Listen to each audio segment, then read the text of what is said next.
Boa noite, irmãos. Graça e paz.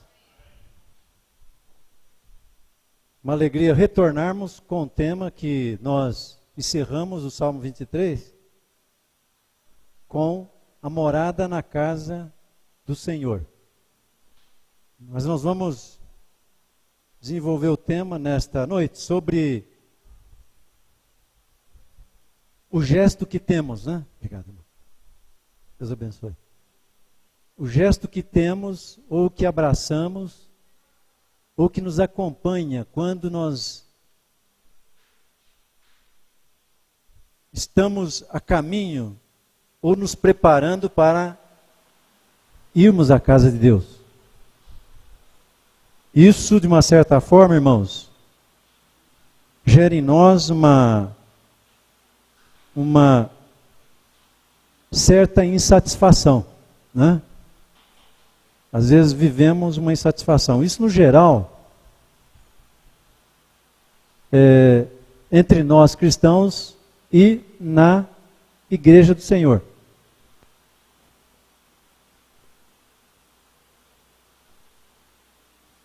Nós temos algo assim impressionante que nós podemos compartilhar esta noite, né? Então, o tema é: qual o gesto que nos acompanha quando vamos à casa do Senhor?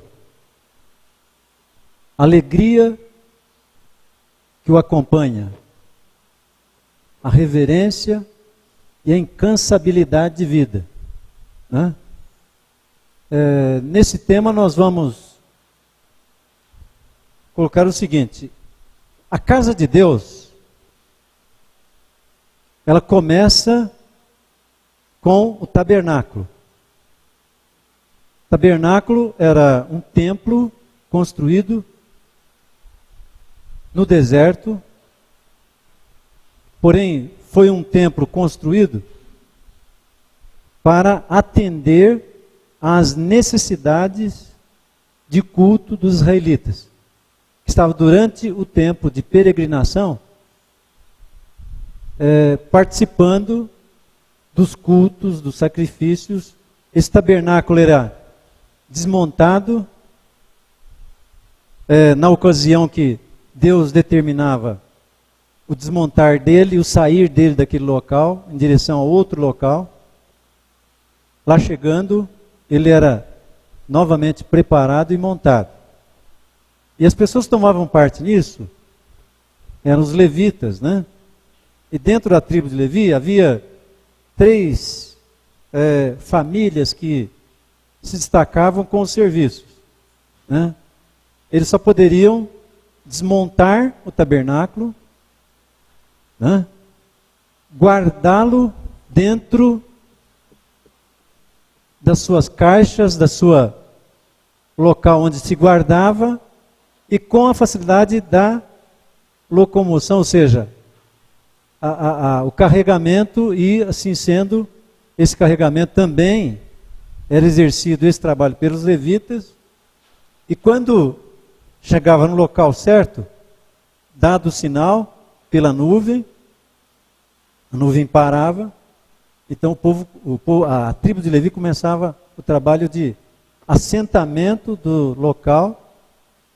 Havia um assentamento, depois desse assentamento, uma preparação do local, para posteriormente, tirando-se da caixa, né, desencaixando e montando suavemente, em reverência, em reverência, em reverência. Então montava-se o tabernáculo, né? Aí Davi, que viu o tabernáculo, participou dele, serviu-se dele, quando fazia os sacrifícios,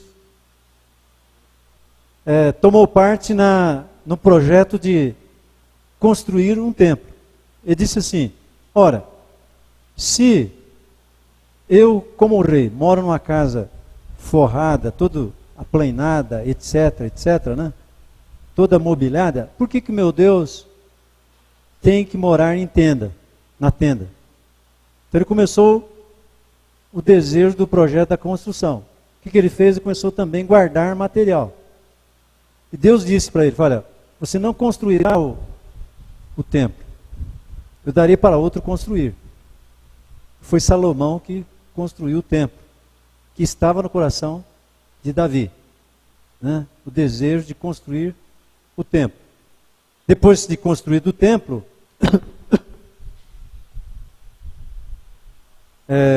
note os irmãos que a montagem do templo de Salomão não foi usado nenhum metal para encaixe, como pregos, né? Pregos e arames para montar o templo. O templo ele foi pré-moldado, todo ele moldado, né? Nada que você imagina aí, que viu, que fala que não é. Não é, porque o templo que Salomão construiu, que ele não pediu que colocasse o nome dele, não entrou nenhum metal de encaixe, pregos, né, nem arames, etc. e tal. Então foi um templo pré-moldado. Depois de montado, Salomão reconheceu que era a casa de Deus. E a presença de Deus entrou naquele lugar, encheu o templo, né, que foi o Shekinah, a glória entrou. Quando a glória entrou, né, os sacerdotes não puderam ficar dentro do templo. Eles saíram correndo, criou um pânico em todo o corpo sacerdotal, que eles saíram correndo, porque a glória, quando veio entrando, eles ficaram apavorados, né? Porque o brilho era tão forte, mas tão forte, que eles não conseguiam permanecer dentro do templo. E assim a glória encheu, o Shekinah encheu o templo, né?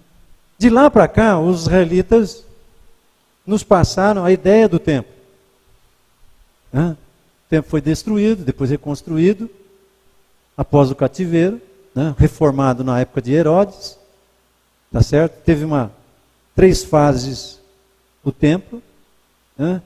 Depois ele foi destruído no ano 70 pelo imperador Tito, esse templo, né?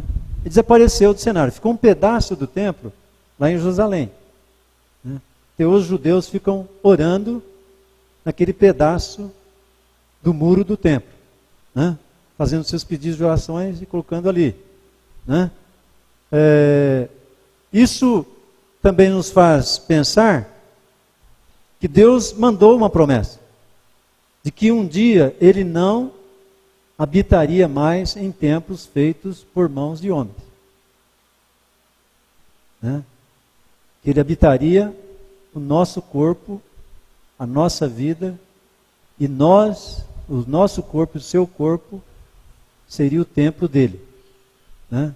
Foi o que Paulo escreveu: vós sois o templo do Espírito Santo de Deus que habita em vós, né? Que não é proveniente de Deus, mas, ou seja, que não é proveniente de vós mesmos, mas proveniente do próprio Deus.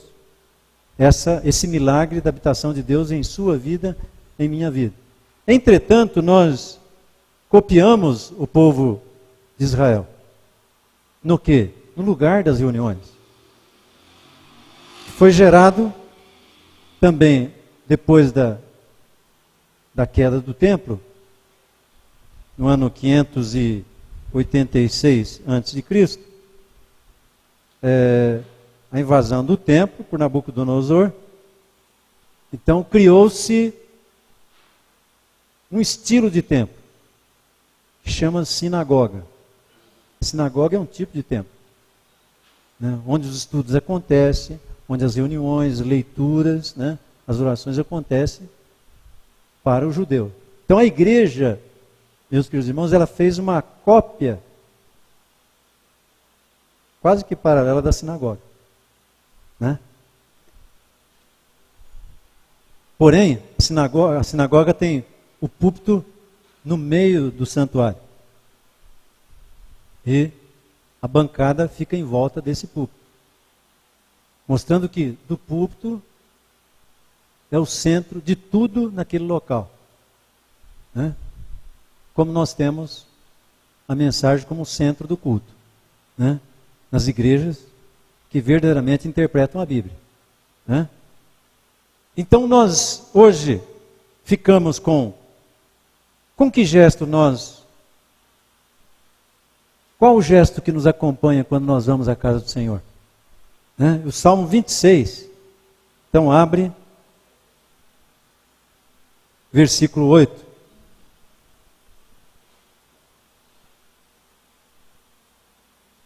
Abrimos assim este tema com esse salmo. Né? Senhor, eu tenho amado a habitação da tua casa, e o lugar onde permanece a tua glória. Né? Eu tenho amado a habitação da tua casa e o lugar onde permanece a tua glória. Ou seja, a Shekinah de Deus, agora no coração de Davi. Né? Lá permanece a glória. Lá estava a glória. Lá estava o desejo do seguidor. O desejo da ovelha do Senhor. O desejo do crente em participar da habitação na casa. O habitar na casa é o lugar onde nós nos sentimos bem. Porventura, não estamos bem aqui, cantando, louvando, bendizendo, né, o nome do Senhor, ouvindo sobre missões, né, vendo que há um céu que nos aguarda. Esse céu que nos aguarda, que cremos, que pregamos, que convidamos as pessoas a participar dele, a aceitá-lo como nós aceitamos, é também compartilhado na obra missionária. A obra missionária, meus irmãos, é o compartilhar do céu com os perdidos. Né? Então nós contribuímos, nós oramos, nós divulgamos, nós fazemos do campo missionário uma divulgação total em nossas igrejas, para que possamos reunir um número maior de pessoas para levá-las para o céu.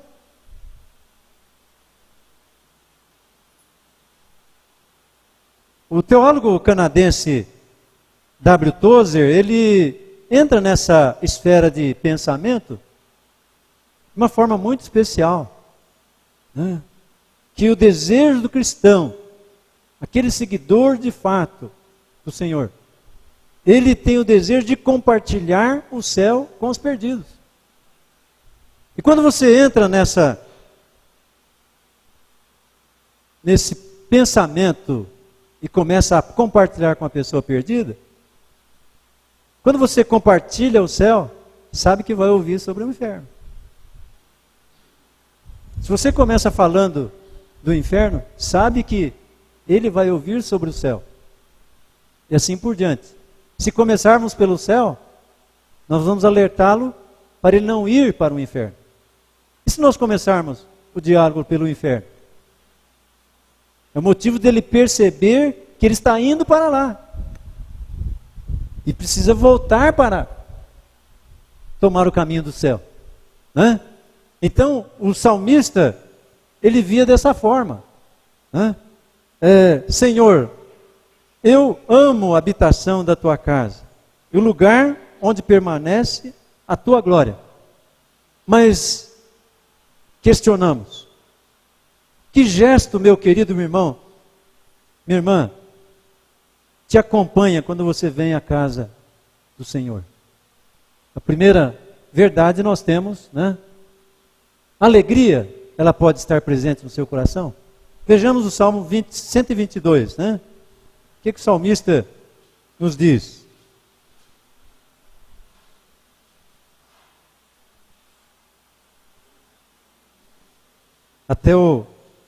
Tem uma pequena história desse salmo. Ele diz, o salmista, no Salmo 122 também, é do rei Davi: alegrei-me quando me disseram, vamos à casa do Senhor. Davi, o rei, segundo o coração de Deus, ficou alegre. Sentiu um clima de alegria, mas não alegria carnal. Essa alegria, meus irmãos, é uma alegria espiritual. Uma alegria espiritual. Uma alegria que o Espírito Santo de Deus gera em nossos corações. Essa alegria estava tomando conta do coração de Davi. Alegrei-me quando me disseram, quando me convidaram. Davi, ó rei, vamos conosco à casa do Senhor? Imediatamente o rei foi tomado de grande alegria. Essa grande alegria, ela é compartilhada conosco mesmo? Quando você aqui chega e adentra esse santuário, né? Você respira e diz assim, bem, agora eu estou na casa do Senhor. Agora eu cheguei na casa do Senhor. Que eu desejei tanto essa semana, que eu desejei tanto esses dias, bem, aqui eu estou. Então eu sei que Deus tem algo para me dizer esta noite. Mas eu também algo tenho para lhe oferecer. Eu tenho a minha voz, eu tenho o meu corpo para prestar a Ele um culto, eu tenho Ele a minha inteligência, eu tenho Ele a comunhão para compartilhar com os meus irmãos. Enfim, eu tenho aqui uma verdadeira família cristã. Por isso, aqui estou alegremente e vou cantar alegremente louvores ao Senhor. Isso estava, meus queridos irmãos, no coração de Davi. Mesmo porque nós não sabemos se Davi, quando ia à casa do Senhor, levava a sua harpa. Ele era um tocador de harpa. Você é capaz de dizer que o rei poderia ter lá a sua locomoção da harpa? E lá chegando ele gostaria de também acompanhar os cânticos? Sendo que a maioria dos salmos foi ele que fez. Será que ele oferecia aqueles cânticos dos salmos que ele compôs? Também louvou ao Senhor na casa do Senhor com a sua harpa? Lembra os irmãos que ele foi convidado pelo filho do rei Saul? Quando vinha aquelas crises,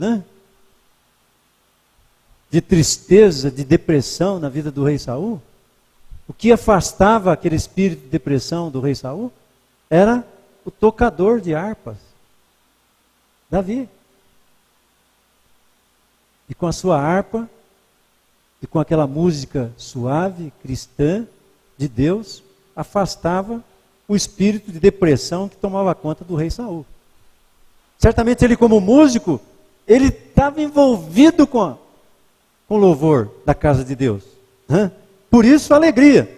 Quando lhe convidavam, ele respondia com alegria, o meu coração. Às vezes nós convidamos as pessoas para o culto, às vezes até o telefone, pessoa, pastor, hoje não dá, não é assim? Às vezes, irmão Valentim, hoje não dá, irmão Salatiel, hoje não dá, e assim às vezes a gente recebe esse tipo de alegria, de ir à casa de Deus.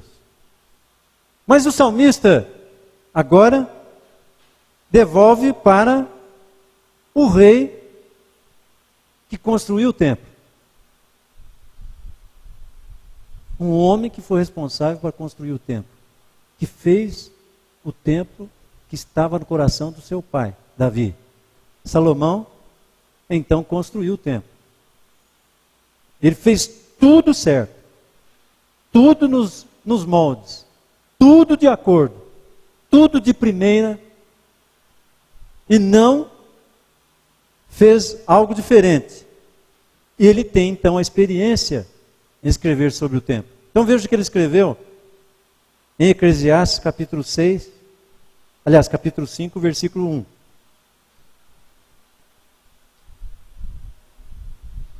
Que está lá. Ele conhecia o templo. E sabia o que era necessário para o templo. Então vamos ver no coração do rei o que era necessário para estar no templo. Vamos lá. Guarda o teu pé quando entrares na casa de Deus. Porque chegar-se para ouvir é melhor do que oferecer sacrifícios de tolos, pois não sabem que fazem mal. Então o rei que construiu o templo, que participou e viu todos aqueles utensílios dos sacrifícios, de como o animal, por onde ele passava, etc e tal, a quem ele era dado, como era dado o animal para ser morto, o seu sangue onde era transportado o sangue, levando para a arca da aliança, conservada lá no templo, quando aquele sangue era levado ao propiciatório. Todo esse trabalho de culto e de sacrifício, o rei estava muito bem informado, muito bem de perto, acompanhando, sabia. Foi ele que construiu o templo. Então ele dá o conselho. Não é melhor você guardar o teu pé? O que significa isso, irmãos? Reverência. Né? Hoje as pessoas não estão tendo nenhuma reverência mais no lugar de culto. É impressionante, irmãos, o que anda acontecendo. É impressionante. Né? As pessoas falam o que querem. Né? Tem ministério, entre aspas, que eles usam aí, que as pessoas aqui à frente não lê a palavra, não interpreta a palavra, falam o que querem a respeito da palavra, e assim eles vão driblando, né, os usuários desse sistema de culto. Né? São usuários, por quê? Usuários, eles compram os serviços, são compradores de serviços desses templos, são clientes, né? Em outras palavras, são clientes de religiosos que compram serviços, compram milagres, e estão comprando, né? Estão comprando. Passam o tempo todo comprando. Eles são usuários de um sistema que não existe. E o rei então disse: guarda o teu pé quando entrares na casa de Deus. Inclina-te em ouvir. Por quê? Ouvir é melhor do que oferecer sacrifício de tolos. O que significa isso? Ouvir. Ouvir da palavra. Quando nós paramos para ouvir, significa que nós marcamos um encontro com Deus. Quando você não para ouvir, não significa absolutamente nada em relação a Deus. Parar para ouvir Deus é ter Deus no coração. Parar para ouvir o conselho de Deus é estar próximo dele. Parar para ouvir Deus é saber o que Ele quer de nós. Parar para ouvir Deus é realizar sua obra com alegria. Né? E o rei disse que o sacrifício não tem muito valor para Deus, desde que você reúna um encontro com Ele, e nesse encontro com Ele reunido, você passa a ouvi-lo e aplicar aquilo que nós ouvimos. Tiago é muito claro nisso. Não sedes vós tão somente ouvintes da palavra, mas praticantes da palavra. Deus se agrada quando nós ouvimos e praticamos. Ele olha lá de cima e diz assim: olha lá meu servo, que coisa linda. O Salvador que nos intercede por nós, no trono, diz: Senhor, meu Pai, olha aquele servo nosso lá, como ele ouve, como ele está atento. E eu estou observando o coração dele, que ao levantar-se dali, ele vai praticar. Vamos fazer uma coisa? Vamos abençoá-lo? Vamos tirar aquela dor dele? Vamos encaminhar ele para a cirurgia? Vamos abrir? Vamos. Todo poder é me dado, Jesus disse, no céu e na terra. É impossível o servo que deseja ouvir, está ouvindo, não ser abençoado, irmão. Por isso, a reverência nos acompanha. Em última verdade, a incansabilidade de vida. Veja o que está isso em Lucas 2, 36 e 37. Eu fiquei, irmãos, aqui impressionado quando meditava nessa passagem.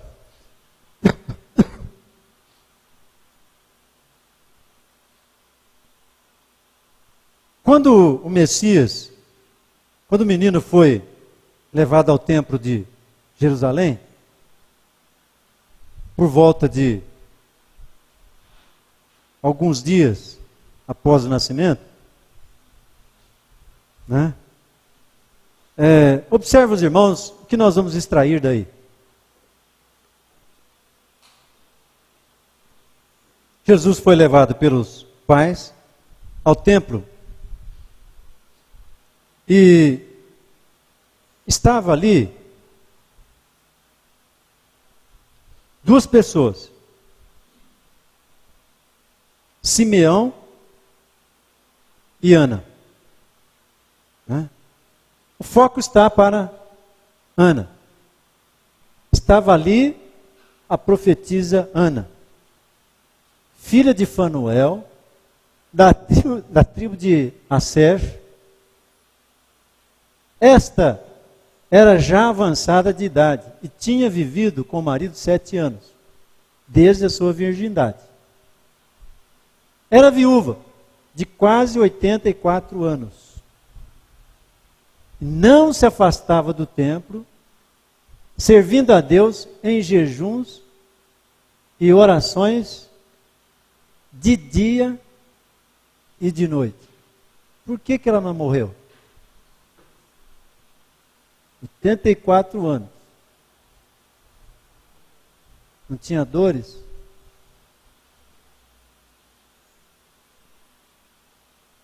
Não tinha enfado, né? Então vamos pensar, irmãos. Ela servia ao Senhor. O serviço ao Senhor, a diaconia oferecida ao Senhor, propicia-nos força, propicia-nos coragem. O servidor, ele é encorajado. O servidor é animado. O servidor é dotado de uma força espiritual que vem do alto. Essa força do alto, nós podemos fazer um diagnóstico preciso disso. Diz a palavra de Deus que ele dá força àquele que não tem nenhum vigor. De maneira que, se ela servia ao Senhor com 84 anos, né, nas orações de dia e de noite, certamente todas as forças da profetisa Ana eram vindas do Senhor. De forma tal que ela estava disposta. Quando ela viu que o menino veio, o coração dela se alegrou sobremaneira, né?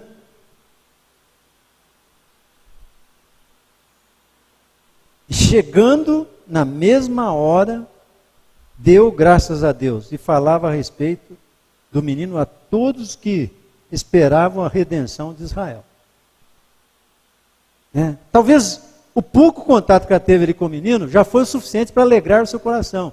De maneira que ela compartilhava. Sim, eu vi o Messias. Eu vi o Salvador do meu povo. Eu peguei ele na mão. Isso, irmãos, nos faz refletir o seguinte. Com ela nós aprendemos que nós temos posse de Jesus. Nós temos o nosso Salvador. E às vezes, deixamos de compartilhar. Deixamos de compartilhar. Precisamos compartilhar. E a fé que ela nos apresenta, a coragem que ela nos apresenta, nos faz refletir que precisamos ter esse gesto de incansabilidade. Não nos vermos, né, cansados em servir. Né? Cansado aí, opa, alto, do Senhor vem a força. Né? Nós não podemos parar de servir. O louvor é seu. A participação é sua. O estudo também. O conhecimento. Enfim, tudo nós vamos somando para encher o nosso coração de gestos alegres, triunfantes, gloriosos e maravilhosos para a glória do Senhor. Por isso pensamos, né? Com que gesto nos acompanha quando vamos à casa do Senhor? A semelhança do salmista, alegrei-me quando me disseram, vamos à casa do Senhor. Que Deus assim nos abençoe, né? Há um hino que podemos compartilhar, não, Rita? Já tem lá?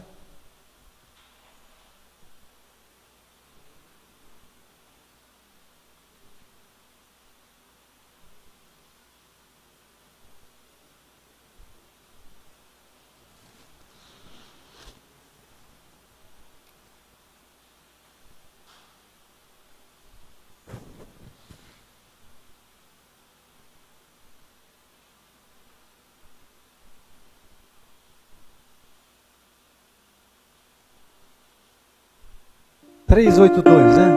Vamos à igreja. Vamos nos pôr em pé, irmãos, para o cântico.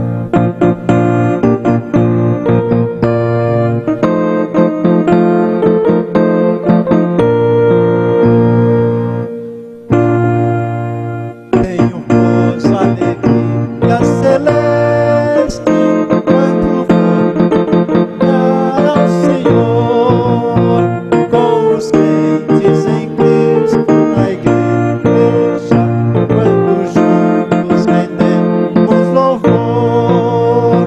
Oh, vem, vem, vem, vem, sim, vem à igreja comigo, sim, vamos servir ao Senhor, pois maior alegria não temos do que ter comunhão.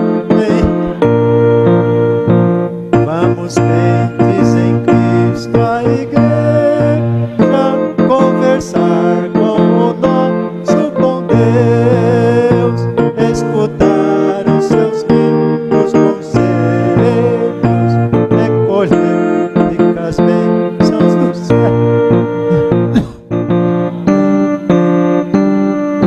Sim, vem à igreja comigo, sim, vamos servir ao Senhor, pois maior alegria não temos do que ter comunhão em amor.